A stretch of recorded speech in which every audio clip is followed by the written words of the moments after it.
Baik, bismillahirrahmanirrahim. Alhamdulillah wassalatu wassalamu ala Rasulillah wa ala alihi wa ashabihi wa man wala. Ikhwani fid din, a'azzani Allah wa iyyakum jami'an. Nuwasilu darsana tauhid min kitab Madkhal ila Aqidatil Islamiyah wa huwa aqidatu ahli sunnati wal jamaah. Nahnu al-an fi al-mas'alati as-saminah atau as-sabi'ah afwan. Nahnu al-an fi al-mas'alati as-sabi'ah. Badan intahina minal mas'alati sabiqah wa hiya al-kalam an al-mustalahat allati la ba'sa min itlaqiha ila ulama al-aqidati sahihah wal an adkhul mas'alatan jadidah wa hiya ahammul kutub allati ulifat fil aqidah. Kitab-kitab yang paling penting yang disusun dalam bab akidah. Artinya kitab-kitab akidah itu ada banyak sekali. Ya, tidak terhitung jumlahnya kitab-kitab akidah. Namun dari sekian banyak kitab-kitab akidah tersebut ada beberapa kitab yang merupakan kutubut turas tabaan, ya, yang merupakan rujukan, yang merupakan daftar pustaka dari kitab-kitab yang lain. Ya, kitab-kitab ini adalah kita katakan ahamul kutub, kutub-kutub yang paling penting. Nah, jadi antum ikhwah jika mempelajari suatu ilmu ya, atau satu fan dari ilmu Islam ini, maka antum harus tahu apa saja kitab-kitab rujukan. Antum belajar nahwu, antum harus tahu merujuknya kemana. Antum belajar fikih harus tahu rujukan utama antum apa. Antum belajar hadis juga harus tahu mau merujuk kemana. Begitu. Makanya para ulama mengatakan aib bagi penuntut ilmu itu jika tidak mengetahui dan mengenali kitab-kitab para ulama. Nah, di sini minimal kita tahu judul-judulnya saja. Ya. Baik. Al-kutub allati ullifat fil aqidah ala qismain. Kitab-kitab yang disusun dalam bab ilmu akidah dibagi menjadi qismain, dua bagian.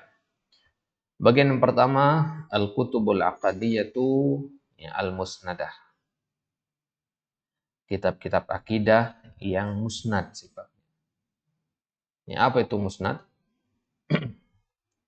Musnad disebutkan di sini wahiyal kutubul lati yarwi fihal musannifu jumlatan minal athari wal masailil aqadiyah bi isnadihi. Yaitu kitab-kitab yang mana penulisnya menyebutkan dalam kitab tersebut dan meriwayatkan di dalam kitab tersebut sekumpulan asar-asar, hadis-hadis, wal masail al-aqadiyah dan permasalahan-permasalahan akidah bi isnadihi beserta sanadnya. Nah, jadi seperti Sahih Bukhari ya. Sahih Bukhari kan kumpulan hadis-hadis sahih beserta sanadnya.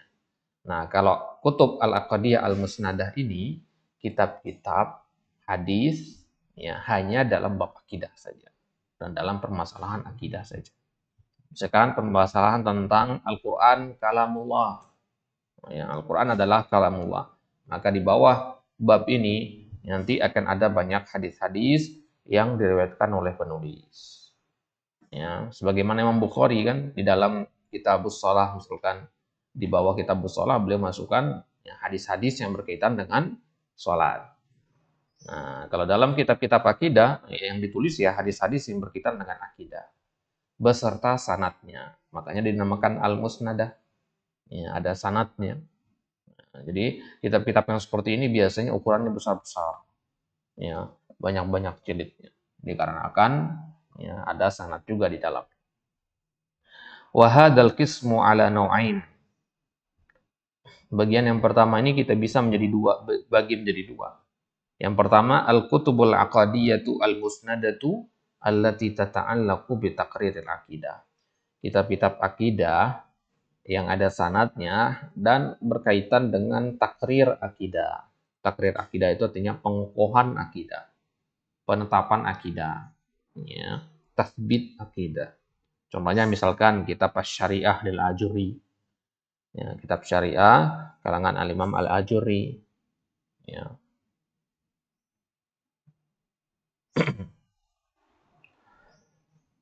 Kemudian kitab Syarah Usul I'tiqad Ahli Sunnah karangan Al-Imam Al-Lalikai.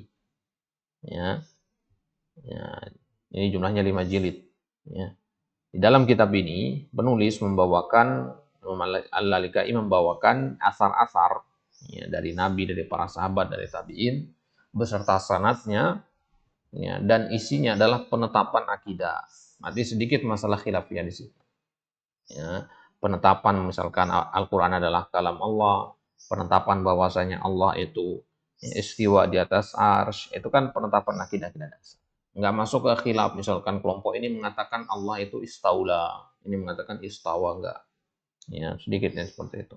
Ya, karena sesuai dengan judulnya, usul i'tiqad ahli sunnah, usul, ya, pondasi-pondasi akidah harus sunnah. Nah, kemudian kitab yang selanjutnya yang jadi rujukan seringkali disebut adalah kitab Al-Ibanah Al-Kubra, ya, kalangan Ibnu Battah. Ya, kitab Al-Ibanah Al-Kubra ya, atau judul lengkapnya itu Al-Ibanah an Syariatil Firqatin Najiyah, ya, wa Mujanibatu Al-Firaqil Madmumah, itu judul lengkapnya. Kitab Al-Ibanah Al-Kubra ini disusun oleh Ibnu Battah, ya seperti tadi, penetapan akidah dengan membawakan asar-asar beserta sanadnya. Jadi panjang sekali kitab ini. Ya, totalnya ada 9 jilid Al-Ibanah Al-Kubra ini. Nah, ya karena dia panjang-panjang sanad-sanadnya panjang-panjang. Maka kemudian Ibnu Battah sendiri yang meringkas kitab ini. Kemudian kitabnya beliau beri judul dengan Al-Ibanah As-Sughra. Gitu. Jadi Al-Ibanah Al-Kubra diringkas menjadi Al-Ibanah As-Sughra. Nah, Al-Ibanah As-Sughra itu ya adalah kitab ya ringkasan dari Al-Ibanah Al-Kubra tanpa sanadnya. Nah, jadi dia lebih ringkas. Nah, kemudian selanjutnya ada kitab Tauhidnya Ibnu Khuzaimah. Ya, selama ini kita tahunya kitab Tauhid itu Syekh Muhammad Ibn Abdul Wahab.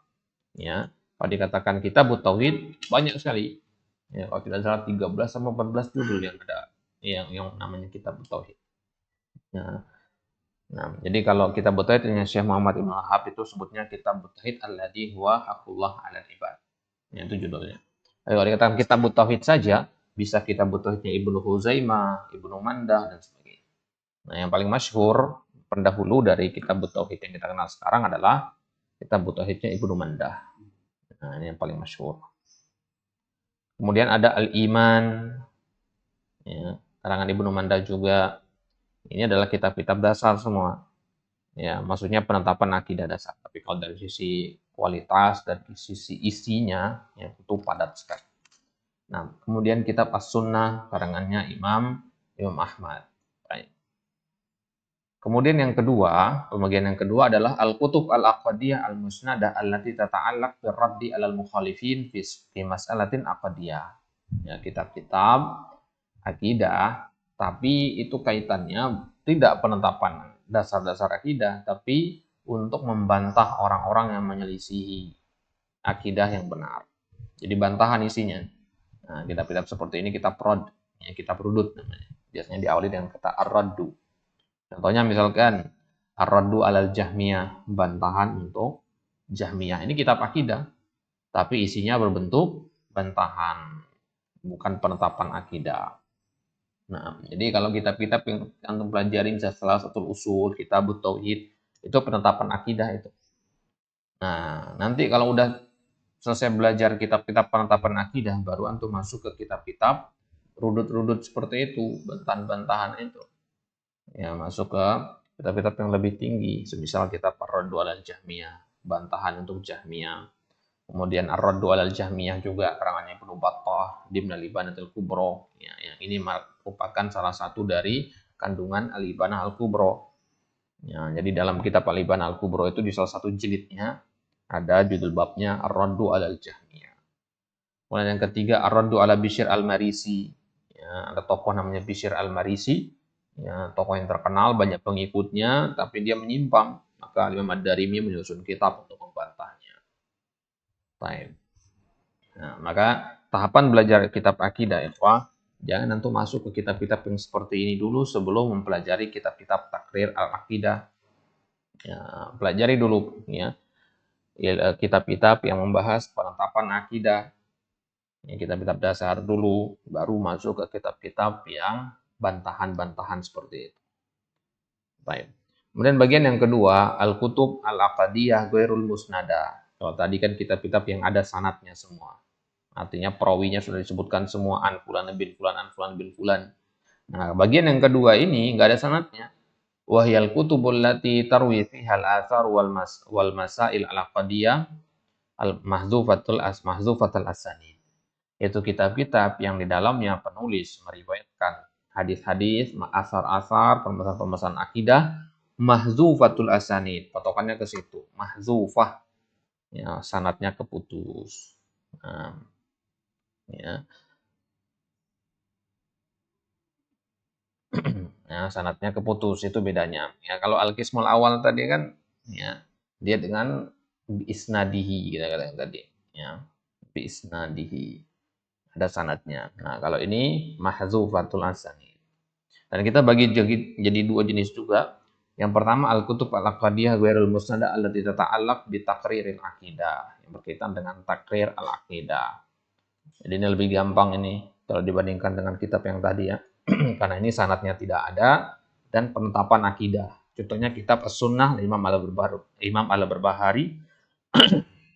Ya, kitab As-Sunnah Imam Al-Barbahari. Kalau antum dengar kitab Syarhus Sunnah, nah, kalau bukan Syarhus Sunnah Imam Ahmad, biasanya Syarhus Sunnah Al-Imam Al-Barbahari. Baik. Jadi kalau dikatakan kitab As-Sunnah, bisa maksudnya Al-Barbahari atau Imam Ahmad. Itu yang paling masyhur. Nah, tapi kalau dikatakan Syarhus Sunnah, satu kitab judul Syarhus Sunnah, bukan syarah dari kitab As-Sunnah, nah itu biasanya Al-Muzanni. Ya, Syarhus Sunnah lil Muzanni. Kemudian Al-Wasitiyah li Ibnu Taimiyah wasairi kutubihi, ya, dan seluruh kitab-kitabnya Ibnu Taimiyah. Nah, kitab-kitabnya Ibnu Taimiyah itu nggak pakai sanad karena memang ditujukan untuk masyarakat awam, ya, bukan tulab. Nah, Al-Wasitiyah misalkan, ini tahapan belajar kitab Ibnu Taimiyah itu Al-Wasitiyah dulu, ya. Baru kemudian Al-Hamawiyah, baru kemudian Tadmuriyah. Nah, kemudian ada kitab At-Tahawiyah, ya. Ya, syarah yang terkenal adalah syarahnya Abul Izz Al-Hanafi. Ya. Kemudian ada At-Tauhid, ya, karangannya Syekh Muhammad Ibn Wahab Wasairi Kutubi. Kitab At-Tauhid, yang antum tahu ya, yang antum hafalkan itu. Wasairi Kutubihi dan kitab-kitab beliau yang lainnya. Ya, kitab beliau yang lain semisal Thalathul Usul, Qawaidul Arba, ya, kemudian ada Nawakidul Islam dan yang sejenisnya. Ya, itu kitab-kitab tanpa sanad. Baik. Kemudian yang kedua, al-kutub al-aqadiyah ghairul musnada allati tata'allaq birraddi 'alal mukhalifin, bantahan untuk orang yang menyimpang. Contohnya misalkan ar-raddu 'alal zanadiqah, ya, bukan zanaqah ya, zanadiqah ya. Dikoreksi tulisannya, kurang dal situ. Ar-raddu 'alal zanadiqah wal jahmiyah lil Imam Ahmad. Kemudian ar-raddu 'alal jahmiyah li Ibni Qutaibah. Nah, dua kitab ini kitab yang tanpa sanad dan isinya adalah untuk membantah orang-orang yang menyimpang dari akidah yang benar. Nah, baik. Jadi kalau antum mau baca kitab-kitab Radda, ya, itu banyak ya yang ditulis oleh Syekhul Islam Ibnu Taimiyah. Ya, karena Syekhul Islam Ibnu Taimiyah, beliau jika mendapati ada golongan yang sesat, menyimpang dari akidah yang benar, beliau akan tulis satu kitab sendiri. Ya, satu kitab sendiri untuk membantah golongan tersebut. Ya. Sehingga kalau antum ingin mendalami bagaimana bantahan terhadap ulama fulan bin fulan misalkan yang menyimpang dari akidah yang benar, maka antum bagus untuk membaca karya-karyanya Syekhul Islam Ibnu Taimiyah. Ya, para ulama sangat menganjurkan kita untuk membaca karya-karya beliau, apalagi kalau antum mau spesialisasi di bidang akidah, maka kitab-kitab beliau adalah kitab-kitab yang harus antum pelajari, harus antum baca. Nah, ya. Ada kitab-kitab misalkan kitab ya, Iqtida' Shiratal Mustaqim, ya, kitab Al-Iman, kitab Al-Istiqamah. Nah, beliau punya banyak risalah. Ada risalah Al-Hamawiyah, risalah Tadmuriyah, risalah Wasitiyah. Kemudian beliau juga punya kitab eh, risalah Al-Baghdadiyah, ya, risalah Ba'labakiyah, ada juga risalah Al-Kailaniyah. Nah, ya, beliau juga punya kitab bantahan, ya, bantahan terhadap orang-orang Nasrani dalam kitab Al-Jawabus Sahih liman baddala din al-Masih. Ya, beliau punya kitab yang masyhur sekali, kumpulan fatwa-fatwa beliau, yaitu kitab Majmu' Al-Fatawa. Nah, kitab Majmu' Al-Fatawa ini ya, ya sangat bagus untuk antum mulai cicil baca dari sekarang. Ya, untuk cicil karena Majmu' Al-Fatawa ini kan kitab yang luas, ya banyak sekali. Maka mulai dari sekarang antum baca cicil sedikit demi sedikit ya karya-karya beliau itu. Taib. Allah taala alam, insyaallah taala di kesempatan selanjutnya kita masuk ke permasalahan yang kedelapan, yaitu sumber-sumber pengambilan akidah Ahlussunnah wal Jamaah. Akidah Ahlussunnah wal Jamaah itu diambil dari mana? Ya, kalau akidah Nasrani itu diambil dari akal, dari logika mereka, dari kesesatan mereka. Nah, kalau akidah Ahlussunnah wal Jamaah itu diambil dari mana? Masadir at-talaqinya dari mana? Insyaallah taala kita akan pelajari atau kita akan baca di kesempatan selanjutnya. Wallahu taala a'la wa a'lam wa sallallahu ala nabiyina Muhammad wa ala alihi wa sahbihi wasallam.